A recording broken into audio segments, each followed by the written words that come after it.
Very excited to talk about an upcoming technology summit going to take place in Dallas, Texas, April 12th, 13th, and 14th.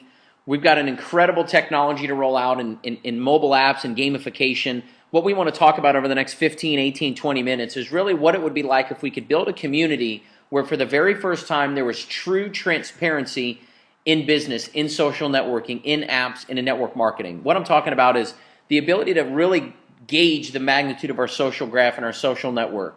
You see, for the last 15 years, as consumers, we've all been participating in something we didn't even know we were in, which is this idea of eyeball acquisition. Maybe you've heard this, but eyeball acquisition has been going on since the 90s in the shift of trillions, where traditional media companies, news and print and radio and television, there's been 4 or 5 families that have owned access to kind of the information highway.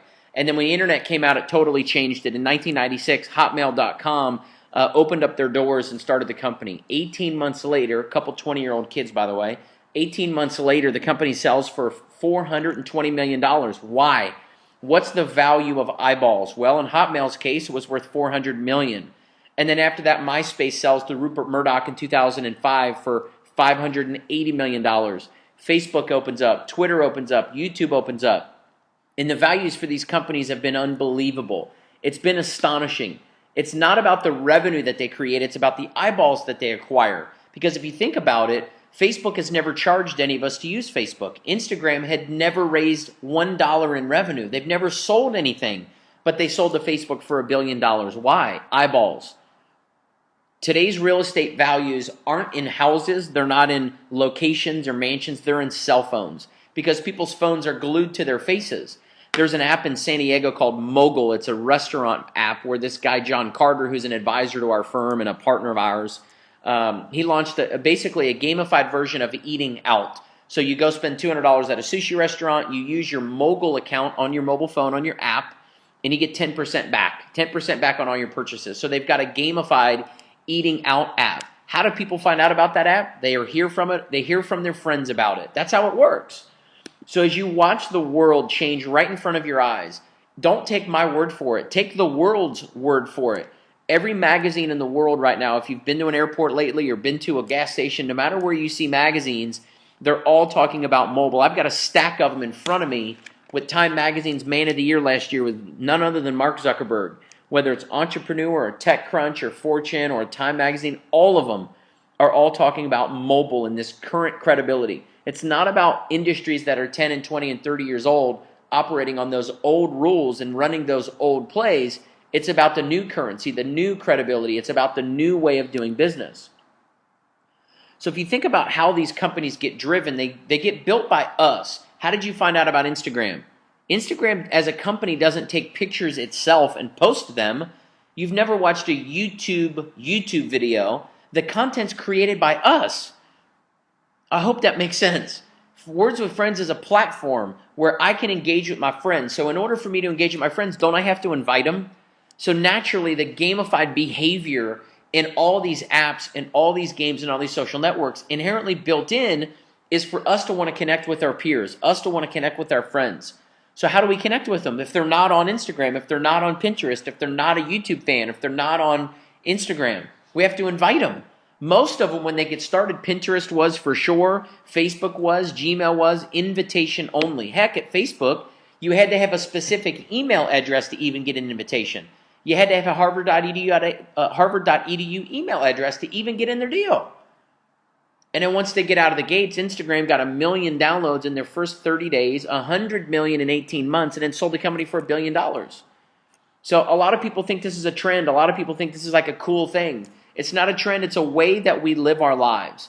You know, smartphones are an indispensable part to the way that we live. It doesn't matter if you live in San Diego, Tokyo, Mexico City, or Moscow, or Zimbabwe for that matter. Everywhere in the world, people have their lives have been transformed by the consumer behavior that the cell phones have driven. They help navigate our world. They help connect people.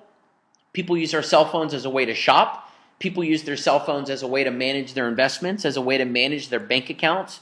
People use cell phones in these mobile apps through health and fitness apps, whether it's like a MyFitnessPal where they track their calories, they track their walks, their runs.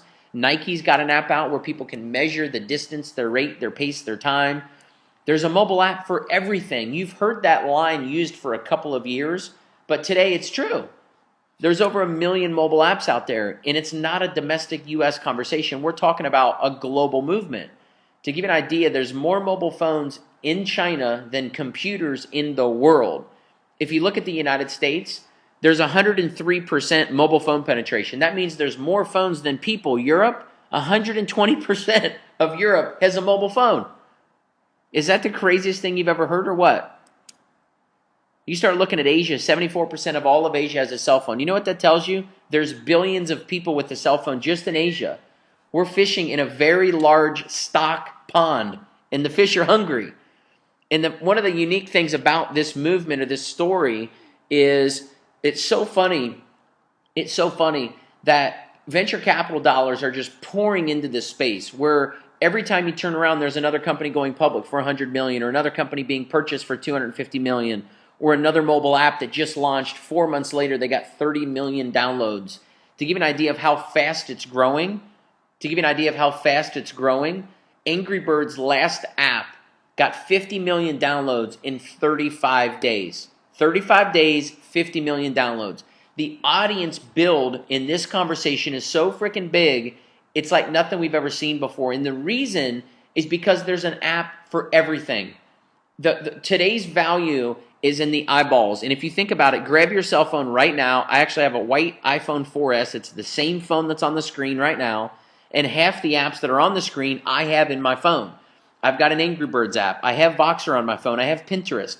I have Gas Buddy because I never want to pay too much for gas. Gas Buddy tells me where to get the cheapest gas. I have Pandora because I don't listen to the radio because it's full of crappy commercials.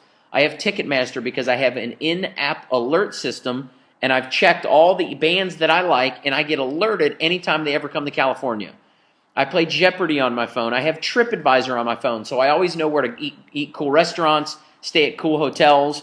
I've got apps on my phone like Send It Social, which is an app where I can send gifts to my friends through an app. If I want to send a martini to you across the country, I can do it without ever leaving my phone. That's the world that we're in. Our world has completely been appified. And if you think about some of the uniquenesses of some of the apps, this is an app called Giftly. Think about how much revenue is being generated from the apps. It's not just a free app and it's a cheesy little way that people can chat or play games with each other. Apps are real business. This is an app that just raised another few $1 million. It's an app that you can send gifts to people all around the world, not just for Christmas. I'm talking everyday stuff. You can send a gift card to a sushi restaurant. You can send a cup of coffee to somebody on the other side of the world in Tokyo. And you can do it right from your phone, right to their phone. And it's the easiest thing to do. But think about how much commerce, how much revenue is flowing through a community like that. Imagine being able to send gifts to your friends and get paid to do it. Imagine to introduce your friends to an app community where when they download gifts, they buy gifts, they send gifts, you get paid off of all of it. So now instead of being in just skincare or just weight loss or just real estate or just finance, you can build an app community that has apps in all industries, and you get a little sliver off of all of them, almost like a toll booth. Every single dollar that flows through there, pop, pop, pop, pop, pop, pop, you get a piece of all of it. Think of how sick that would be. So to me, the thing that powers this entire conversation isn't the apps themselves, it's the behavior that drives the apps. People always say compensation drives behavior, but what behavior does that compensation plan drive? Think about games. How in the world does Farmville get $3 million in revenue every single day? It's a fake farm with fake farmers, fake squash, fake rewards, fake prizes, and fake money. But they're generating real dollars, $3 million a day. You know why? They've got tens of millions of people plugged into it every single day. Every single day. Why? Social connection, interaction. People want to be a part of a community. People want to be challenged. They want to be rewarded.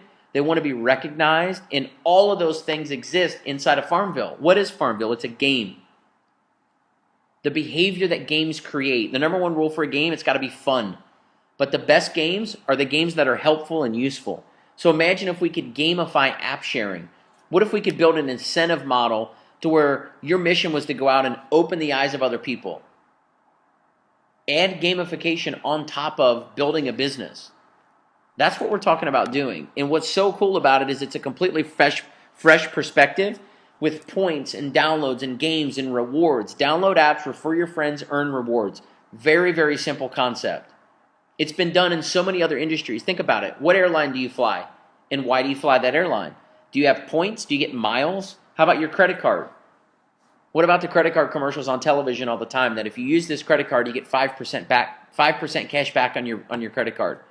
That's gamification. You've been gamified. The whole world has been gamified. Restaurants, credit cards, hotels, shopping, loyalty rewards cards, buy 10-foot-long sandwiches, get your 11th one free. That's a game. That's gamification.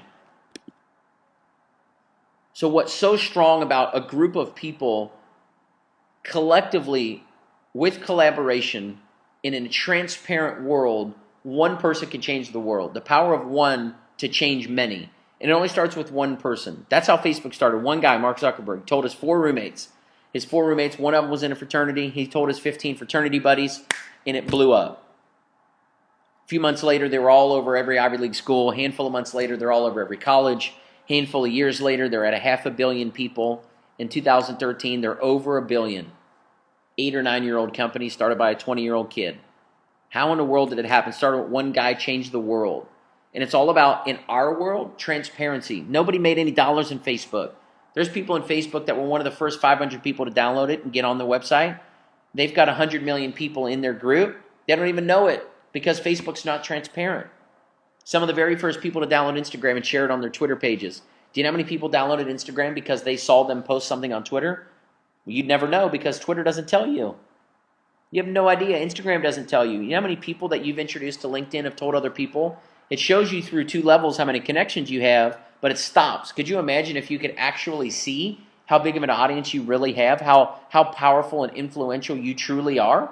What if we added dollars to the back end of that? Do you think people would get excited about that? It really is time to reward people for their social graph.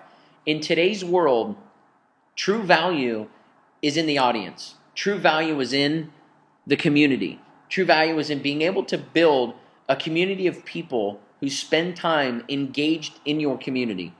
And it's not on a website anymore. Facebook came out a handful of months ago and said their biggest mistake was that they didn't become a mobile company faster. They launched the domestic US as a website in 2004. Mobile apps didn't even come out until 2009. That's when the App Store came out. So for 5 years, they fiddle-farted around on the internet. And then all of a sudden, once the mobile app came out, it exploded. Because we're in a mobile world.